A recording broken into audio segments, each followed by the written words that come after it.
You are listening to Proof Text, a Glossa House podcast exploring Scripture and all things related to it. New episodes are released daily. For more information, check out glossahouse.com and subscribe to our channels on Spotify and YouTube. Welcome and enjoy. Hello and welcome to Proof Text. I am Michael Halcomb and here with my buddy J.M. Smith of the Disciple Dojo. And J.M., how are things going over at the dojo? They're chugging along, man. We keep growing and getting good guests willing to come on and chat about stuff, which is always cool. And so, yeah, I can't complain. It keeps me busy. Yeah, absolutely. Fun to watch you continue to grow that thing. And yeah, good stuff. Head over to discipledojo.org and check out all the great stuff there. Well, this is 10 questions, and all around my house I have a guy weed eating, I have loud cars, I have a dog playing with the chew toy. So you It's hear real noises. life. That's real life, Yeah, man. That's real life. Yeah, that's right. This is 10 questions where JM and I look at a random Bible verse. Literally, I use the random Bible verse generator to pick a verse. And we ask 10 questions. We each get 5, no answers. So the first verse, the verse we're going to look at in this episode is, I don't think we've looked at this one yet, but it's Galatians 5:12. So this is a really fun verse. And if you're watching, I'm going to put the text up on the screen. There's the English, the NIV, with the SBL G&T, the Greek New Testament. And I'll read this for y'all. It says, as for those agitators, I wish they would go the whole way and emasculate themselves. Yeah, so,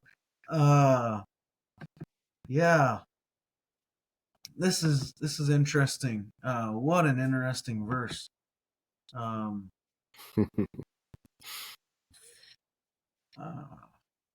right. Wow. Okay, well, I'm seeing some interesting things here already.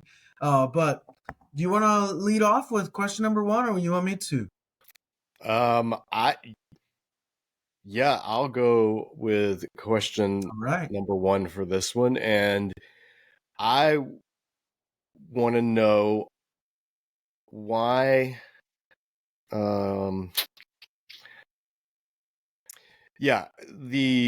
verb apokatsantai, why is that? Does that mean castrate, or does that mean excommunicate? I've heard this verse taught 2 ways. Interesting. Yeah. So I want to know what does that verb mean in other contexts? Okay. I'm gonna ask a related or similar question. If it doesn't mean, did you say castrate? Is that the word you used? Yeah, that's like New Revised has castrate, NIV has emasculate.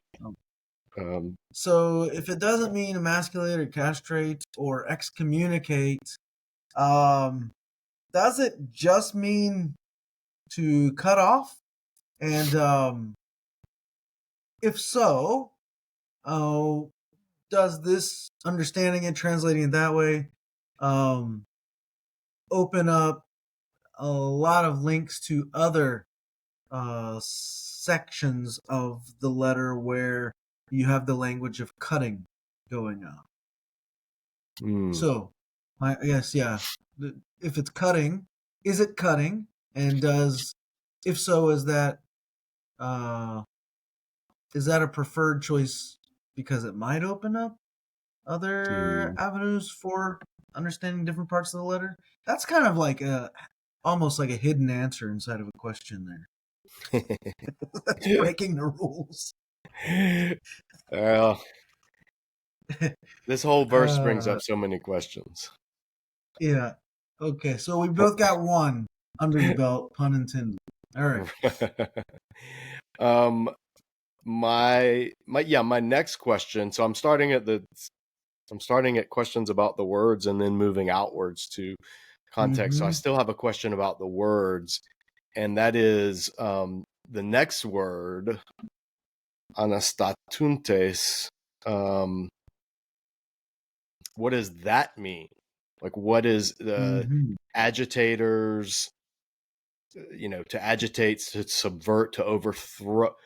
What's happening to the people, or what are they doing? The ones that are he's wishing that they were cut off or emasculated Mm-hmm. or whatever it is. So yeah, there's two words in here, and I want to know. I mean, all the other words I think are fairly easy, but those two words I would just start with. What do they mean at the literal level? Yeah, very good.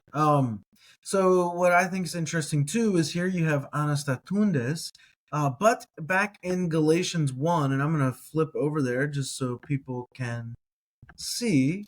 Early on in Galatians, he uses a different word of them, and he he calls them euterasondes, umas, euterasondes, and there that is translated in the NIV as um, the ones throwing you into confusion. So Mm. I think it's interesting. Why does he call them euterasondes here, but you anastatundes in Galatians 6? Yeah, why not use the same word? And what are the connotations of two different words? Or are they related somehow? Mm. Yeah.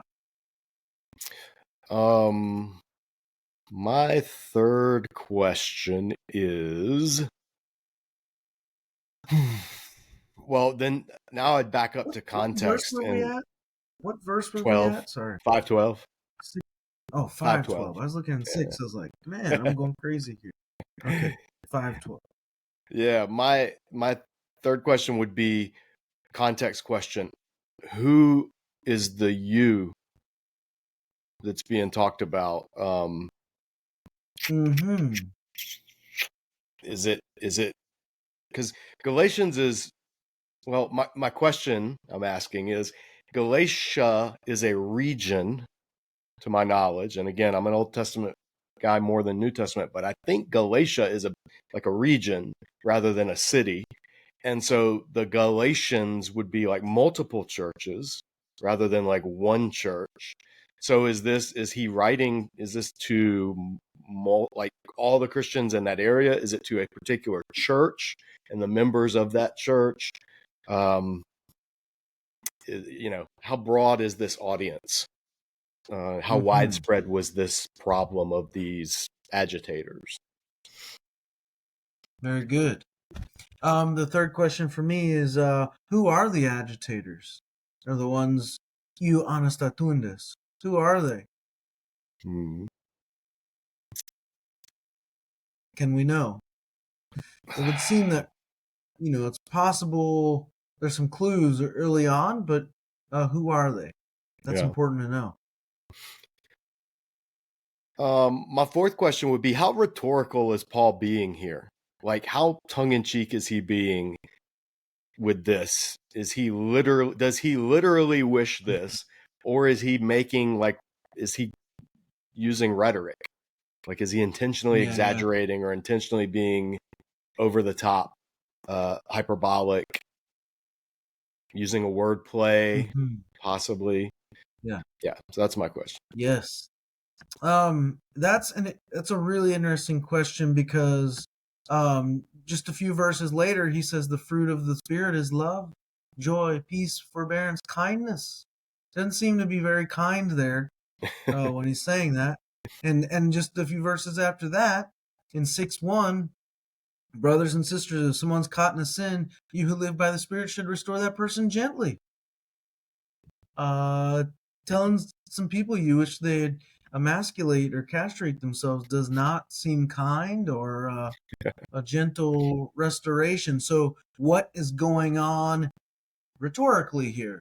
How can he speak so vividly at this point, in the next couple breaths speak so gently and kindly? Right. My last question would be how I'm trying to think of how I want to ask this, because it's a variation of what was just asked, but how are we supposed to relate the language of cutting off, however we translate it, with is he like, is he punning on circumcision? Like, circumcision is cutting off. So is this a that wouldn't be an example. I was gonna say, is this an example of Kal Vayomer, like if this, how much more this? But that's not quite it. But it's like circumcision is cutting off a little bit, and he's like, I wish they cut everything off. The whole way.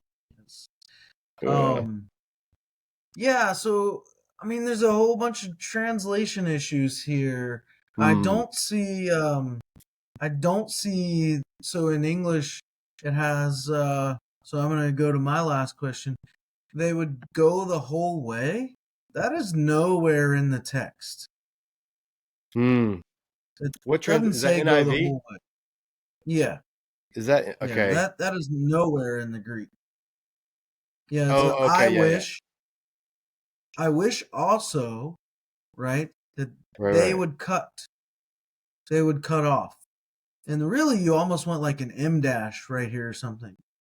But I wish also the ones standing over you, or however you want to translate this, the ones doing this. Now, here's my fifth question. What was going to be? We have an umas, which is a plural accusative y'all, right? So they're the objects. So literally, it's the ones doing something to y'all, right? So I wish also the ones doing something to y'all would cut off. Now we're missing the umas in the translation. It doesn't. You don't get. Maybe you could. It might be the ones agitating y'all. Maybe you translate it that way, but the object, the plural object, is nowhere found in the verse at all. Why in the translation? Why not? Yeah. Can you pull up King James on your end? Yeah, on I can. step. Can you pull up King James? Yep. Look how it renders it. I would they were even cut off, which trouble you. Yeah. That's very wordy. It actually, I think, does a better job at getting the point across. It's such a huge difference between, I mean, I don't say huge, but it just shows like these translation questions that we ask are questions that the translators, I feel like, were asking as well, and taking very different approaches. If one I like to look at often, if I'm like really, really wrestling with a verse, is Young's literal translation. So let's look at how he renders it. Well, he's got that. The verse certainly doesn't say that. Even they would cut themselves off who are unsettling you. And that, I think, is the best one yet. Even though we don't have that. It really should be I wish that. Or I wish they would cut themselves off the ones unsettling you. Yeah. That's how I think I would translate it. I wish also they would cut themselves off the ones unsettling y'all. Is that I mean, this is not a question that I would ask. I've already used my 5. This is a question I'm asking you. Is that a reflexive, is the verb reflexive? cut themselves off, or is it be cut off? It's a middle form. It doesn't have to be Okay. reflexive. So when So I it talk about could. when I talk about middle verbs, Mhm. I think of it like if you were like to just tap that word, like a drop down list of options for how the verb might be functioning would appear. So you Mm. have like reflexive, reciprocal, like there would be a list of like a dozen ways that a middle can function, Yeah. including passive. I don't think there's a such thing as a passive voice in the Greek personally. Mm. And I think most scholars are moving that way, or a lot of Gotcha. scholars are moving that way. But rather, that passive voice is just a drop down option of middle voice. Gotcha. Yeah. So here, I think this is how it works. I wish also they would cut themselves off, the ones unsettling y'all. Mm. Yeah.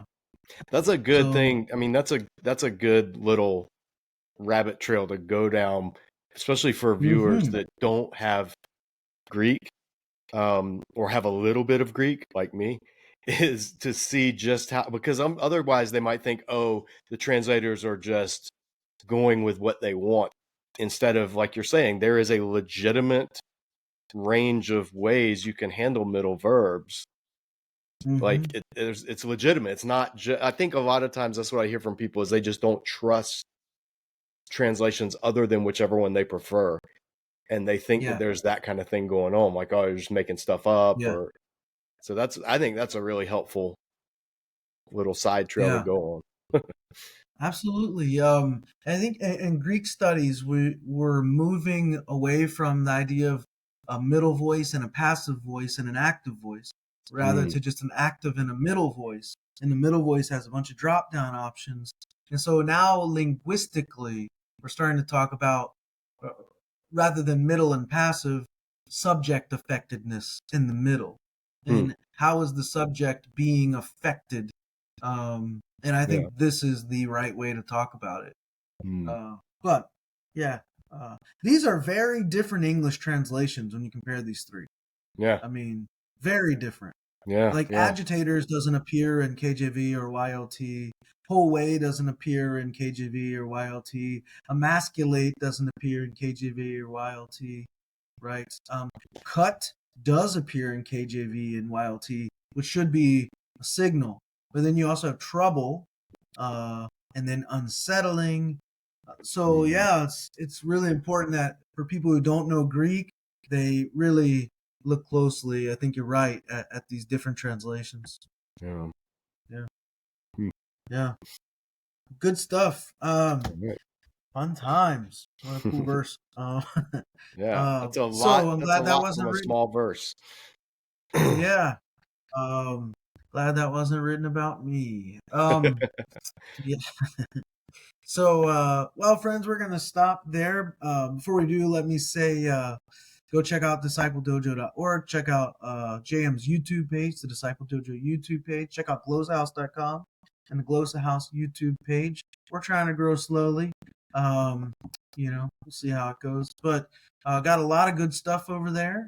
Around 1,000, more than 1,000 videos actually. That's awesome. Well, maybe not 1,000 yet. If you look at Spotify plus YouTube, Mm. because we got into YouTube late. It's only been a year. So, anyways, lots over there. Lots of free stuff on both channels. Is my point. Yeah, yeah, Doesn't yeah. We matter how many. gave you a shout out in the live stream last night, because somebody was asking about Oh, where do I go to learn languages, and I was like, here's a couple of resources, and plug Glossa House for sure. So right yeah, on, folks, man. go check it Thanks. out. I'm teaching Greek right now with. I have a guy in Canada. I Is his name have a Jesse? guy. Is the guy named Jesse? Jesse Somebody Orloff. Is said that who you're thinking? no. Somebody on the live stream, they said Michael and Jesse do a great job with conversational coin or something like that, and I was like, oh, I don't know Jesse, but Oh, Michael's, so it might have been an older series you did, but there yeah. were Jesse and I Glossa House do. listeners. Yeah, nice. Jesse and I know we've sent a lot of our listeners your way. I'm probably all Yeah, of them. I think probably all of our people are following you at this point. yeah. Well, I think there's Um, some good cross pollination. yeah, for sure. And yeah, me and Jesse do a weekly segment on Proof Tech together where Yeah. we right now we're working through Jonah. We just look at Okay. one verse at a time, and we discuss it in Koine for about a half hour. That's cool. Yeah. Yeah, that's what it Yeah. was referring to. Yeah. But I am teaching a Greek class through Glossa House right now. I have a student in Canada. It's not Jesse, and then I have a student in New Zealand. I Mm, have a student in Tennessee. I have a student in Korea. that's awesome. Yeah, where's the other one? And I'm in Hawaii. There's two more, but they're all over the place. It's really cool, small global community. But Every hemisphere is yeah, covered. yeah, appreciate you throwing that out there. But well, we'll stop here and thank y'all for watching. Subscribe, like, whatever you got to do. We'll say we hope that helps.